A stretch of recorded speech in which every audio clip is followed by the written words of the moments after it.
What should be in a spill kit? Your employer will make sure the right spill kits are nearby based on a spill risk assessment.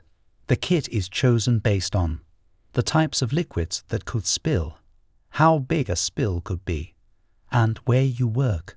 Most spill kits include a list of what's inside and instructions on how to use it, personal protective equipment, PPE, like gloves, goggles, masks, and aprons or coveralls, the absorbent materials to soak up the spill, such as pads, socks, or granules, tools to help clean up, like scoops, shovels, or stiff card, disposal bags, labels, and ties for safe cleanup.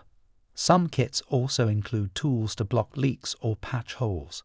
Because acting fast is important, spill kits are packed in the order you'll need the items, starting with the instructions on top, followed by PPE, then the absorbents, and so on.